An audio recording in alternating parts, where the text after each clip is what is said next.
This is the new Ford GT. It is the single most highly anticipated car this year. Although Ford hasn't announced pricing yet, it's rumored that well-optioned versions will likely cost around $500,000. And today I'm going to show you why it's worth every penny.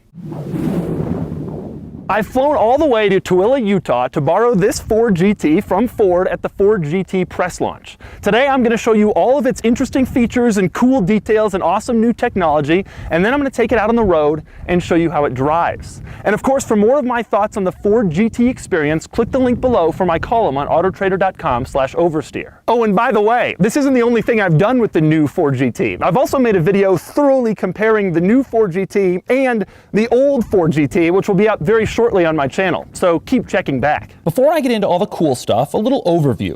The new Ford GT is built in Canada and it uses just a V6. It's the same engine block from the Ford F-150 and the Raptor, but it makes 647 horsepower and 550 pound-feet of torque. And this car will do 216 miles per hour and 0 to 60 in 3.2 seconds. The GT uses a 7-speed dual-clutch automatic transmission, and Ford says they're only going to build 1,000 of these for the entire world. We'll start with the doors. Now, the old Ford GT had those crazy doors with the roofs on them that was annoying. Here's how you get in the new Ford GT. You press this little thing, the door pops up, and then you're in. Now, on the inside of the door, you'll notice a couple of cool features. For example, here is the button to release the doors once you're inside. Also, you'll notice there are 2 climate control vents on each door, and the door pull doesn't go all the way up, but it's a very sturdy piece. So when you get inside, you pull the door closed by grabbing this thing and pulling it down. Now, when you get in the car, there are a million cool features and quirks. I'm going to start with possibly the coolest, the steering wheel. The steering wheel is an unbelievably complex piece of equipment with 18 different buttons and 2 dials. So let's check them all out. This one controls the windshield washer spray. This one turns on the turn signal and turns it back off again. Down here are the Bluetooth or the voice controls. This is the stereo volume, and interestingly, it's the only stereo volume control on the entire car. There isn't a knob on the stereo itself. I'm serious. On the left, these buttons change the stereo track. Above that is the cruise control, the left turn signal button, and the button that lets you flash your high beams. As for the 2 dials, the one on the left controls your drive mode, and each drive mode completely reconfigures the fully digital gauge cluster. Put it in N for normal mode and you're probably on the road, so the speedometer is in the middle with the tach above it. It's the same story when you switch to W for wet mode, which is what you choose if it's raining out, but put it in S for sport mode and you're more interested in what gear you're in than the speed, so the gear moves to the front and center. Next up is T for track mode, and then the tach gets much bigger and your speedometer is banished to the top left corner because your speed doesn't really matter as much on the track. Finally, there's V for VMAX mode when you're trying to reach the car's top speed. Switch into that and your speed moves back to the center again. On the right, the other dial controls the windshield wipers, which is simple enough to understand. One more cool steering wheel feature, when you put the Ford GT in manual shifting mode, this happens. Now, one of the reasons the steering wheel has so many functions is because the seats don't move. I'll get to that more in a second. The thinking was that they wanted to put as many things on the steering wheel as possible. The steering wheel does move, so that if you're a shorter driver, if you're further away from the center console, you wouldn't have to be reaching over there in case you couldn't reach it. Yes, that's right, the seats don't move. They're fixed in place in order to save weight. Now, you can move the backrest with a little lever located down here, but the seats themselves are fixed. They don't move. This has resulted in some interesting decisions, one of which is the steering wheel.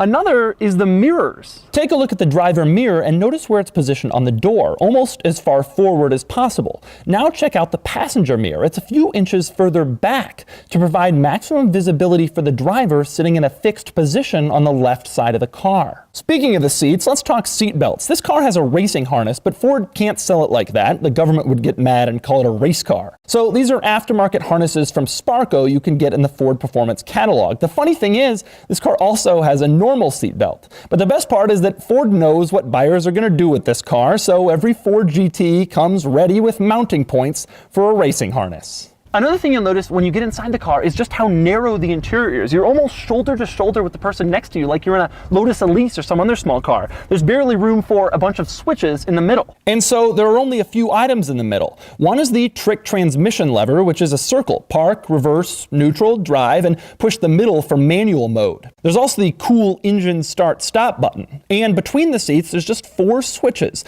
the axle lifter, suspension comfort mode, traction control off, and the hazard lights. Now, if you're wondering why it's so tight in here, there are 2 reasons for it. Number 1 is to save weight. You don't want some huge cabin with all the interior materials adding weight to the car. Number 2 is for aero. You see, pulling the interior so tight allowed them to put in the flying buttresses. Yes, that's right, the flying buttresses. One of the most unique design features of this car is the fact that there's a giant hole in the rear 3/4, and it's so big that you can see me. Another one of my favorite Ford GT quirks is the adjustable pedals. This thing has adjustable pedals, but not with the press of some electronic button like a modern luxury car. Instead, this thing is old school. You pull a little loop located in the driver's footwell, and then the pedals adjust. You can move them with your feet based on exactly where you want them to be. It's pretty cool. Now, I've already shown you the controls in the center console, and aside from those, there's only a few others that aren't controlled right here on the steering wheel. One is Ford's latest sync system, which is in the middle of the Ford GT, unless you get the competition package, which includes no screen there to save weight. The other are the climate controls. These things are not modern. There's no screen, there's no cool slider, they're just dials. This car is back to basics. Another cool Ford GT feature, as I've already shown you, the door opens with the push of an electronic button. But what happens if the battery dies or the button fails? Well, Ford thought of that. There's a redundancy. It's a little nylon strap located on the B-pillar, and it has a little picture of a door on it. Pull it, and the door opens mechanically. One other amazing detail of the Ford GT's interior, you'll notice the dashboard is covered in carbon fiber. That's not fake carbon fiber, and it's not there for looks. This car is a carbon fiber tub, and the dashboard is a structural component of this car. In fact, the little holes on the ends for the climate control vents that stick in the doors are actually a part of the carbon fiber mold for this car. There's no fake carbon in this thing. Now, on the outside, one of the most interesting things is the placement of the fuel door. Because of the whole flying buttress situation, they couldn't really place the fuel door out here, so instead they put it in here. You push it, it opens, pretty simple. The problem is, when you're filling it up, there's a lot of car here for the gas to drip on after you stop pumping. It could get kind of annoying. But back to those flying buttresses, which are about more than just style. They have an aerodynamic function, and a function you probably didn't even realize. Air comes into that giant intake on the side, and then there are giant air pathways within those flying buttresses that bring cool air into the engine. They're actually functional. Now, you probably already knew about the flying buttresses, but did you know that they're not the only hole in this car?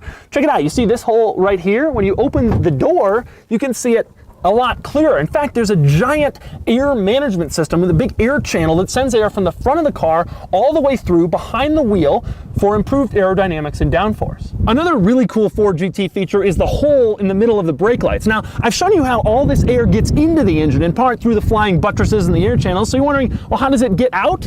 That's right, through the hole in the center of the brake lights. That's pretty cool. Now, one of the Ford GT's cool party tricks you'll be able to show people when you see one at Cars and Coffee comes in this panel right here. You might think this is just a regular little black panel, but actually it has one of the coolest features. They've hidden a little lock and unlock icon. When you press the button, it shows whether the doors are locked or unlocked. Press the button for unlock, and the icon shows up that shows that it's unlocked. Press the button for lock, and the icon shows up that it's locked, only for a second. They put it here because that's where the position indicator is on the race car. Shows whether it's in first, second, third, what lap, etc. And now for the road car, there's a little lock-unlock icon. Now let's talk about storage for a second. The only exterior storage bit in this car is back here, where the trunk is under the same panel as the engine. To access it, you press the little trunk button twice on the key fob and it pops open, or you push a little button inside the car next to the steering wheel. Now, you remember how in the old Ford GT, the entire rear lifted up and you could see everything and the tires and it was really cool? Well, not so in this car. It's a much smaller area. And speaking of small, the rear storage area is absolutely minuscule. If you're going anywhere in this car, I think your best friend will be FedEx. I have to admit though, even though this car has only a 3.5 liter V6, that EcoBoost V6 looks pretty cool back there. Now, the old Ford GT had a little storage compartment up front. Not so in this car. To access the front area, you pull a little latch in the driver footwell, open it up, and you'll find all that's in here is just some fluids. You won't be able to put anything up front. What about storage inside the car? It's sparse. really sparse. There's none behind the seats, and the only storage I could really find is this little pouch under the driver's seat and this small area behind the kick plate in the passenger footwell.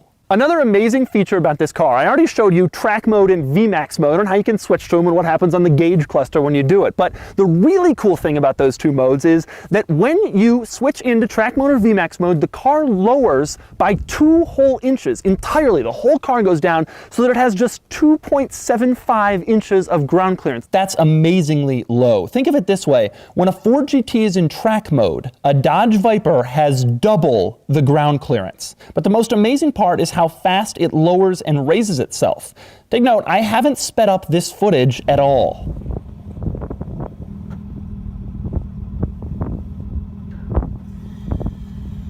Now, it'd be impossible to look at this car and not notice the giant wing. And indeed, it is a giant wing, but it's not always in this position. In fact, the wing goes up and down based on what mode you're in and all that. One of the more interesting things about the wing, though, is that it actually changes shape when it goes up. When it's down, it's in its most slippery shape, and when it's up, there's a little lip here to provide extra downforce. Here's another cool Ford GT feature you'll never know unless you know. Hidden inside the A-pillar, in the roof, and back here, there is an official race certified roll cage. In other words, if you took this car to a racetrack or an autocross or drag strip, you wouldn't have to put in a roll cage in order to run. Instead, there's already one built into the pillars in the roof. So that's all the cool features and the strange quirks and the interesting new technology of the Ford GT. And oh boy, was that a lot to cover. But now it's time for the most important part, at least to me. I'm going to take it out on the road and find out how it drives. All right, time to drive the new Ford GT. This is a very exciting moment. The first thing you realize is the sound is just fantastic. It may not be a V8, but it sounds a lot better than a V6 that shares the same block from the Ford F-150.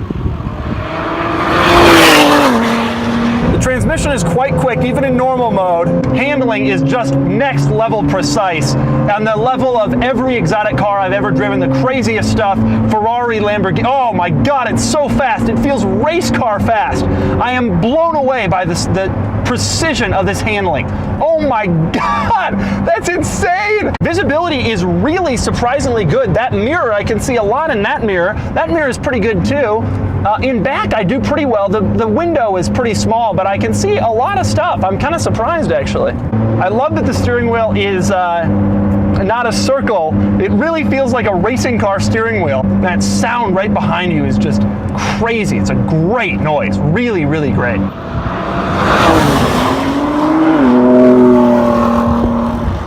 All right, I've shifted into sport mode. You can instantly tell that the throttle response is quicker. The sound also seems a little bit better. Oh, those downshifts are so fast. Woo, that sounds like an exotic supercar. Now in sport mode, the handling, this thing truly feels like it's on rails. I have not driven something that handles this well ever. The sound is just amazing. Oh! That sounds so good. It is impossible to believe this is a V6. I've never driven anything that feels this precise and this glued to the road as this car. This is unbelievable. I love this thing. This is amazing. But of course, I better love it. It's $500,000. Now I'm gonna put it in park, because in order to get to track mode, you got to be in park. Now we're down. Now, oh man, you can tell it's lower. I wasn't looking up. You can just tell it's lower. Now the wing is up now, and boy, there goes my visibility that I was just saying is pretty good. Oh, the sound is just dramatically improved. It just feels so much bigger. It feels like I'm driving sport mode in a tunnel. See the camera's moving around a lot more. It is definitely a harsher ride. You're closer to the ground. The suspension is stiffer in track mode. I'm gonna floor it very briefly. Oh my God!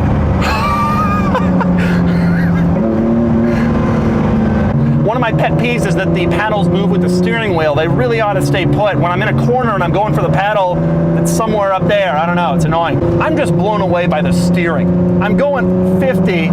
I don't think I've ever felt so confident in a car before. So I'm gonna floor it here real quick, just kind of see what happens, see how it goes.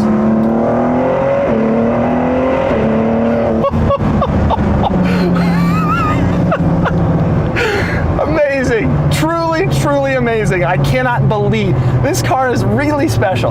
This thing is world class. It is very impressive. I am blown away. Driving this thing on the road is an interesting experience. This is Carl. Carl has the 05 Ford GT I showed you earlier. We're going to be hearing more from him in my comparison video, which you'll also see. The transmission is just so smooth. It's smooth even on the road. It was smooth on the track before. Now, I'm driving on a normal street here, and it feels like a fairly normal experience with the exception that we're really, really low. It is a little loud, there's no question about that. It's a little bit louder than a lot of the exotic cars that are, even kind of at lower RPMs, it's got more of a noise to it. There's no question about that. The thing about this car also is it's just very cool to drive. I love the interior of this car. I think the interior is awesome. I think this center gauge screen, I've driven all these supercars, I think this is the best one I've seen. I love how much it changes. They've really thought through what needs to be at the forefront and what you need to be looking at when you're in each different mode. It isn't cheap, it's just kind of basic, and that's what you're looking for with a car like this. Every material you see in this car that looks like carbon fiber is there for function. Yep. It's there to make sure that the car is as light as possible and not to make the car look cool. Yep. It ends up making the car look pretty cool. Right. But that's a side effect of making the car functionally right. You have to realize, though, that this is not a touring car. You can buy a 488, California, whatever. They've put a lot of effort into stitching quality and choose which stitching you want and which leather you want and which. This isn't one of those cars. This car is actually going to be designed for people who really want to use it for performance purposes. It is just massively fast. Just crazy. I mean, it certainly feels faster than your car. Do you agree? Yeah. Part of it is the gear changes are just so instantaneous. Yeah. But have you seen what happens when the rear wing retracts? No. So if you get up to a certain speed, the wing goes up. And when you get down to a certain speed, it drops again. Yeah, that's right. And it drops. Yeah.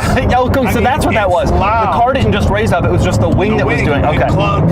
Again, it's a race car. So when it's time to put the wing down, it puts the wing down. It doesn't gently set the wing down so that it doesn't upset you.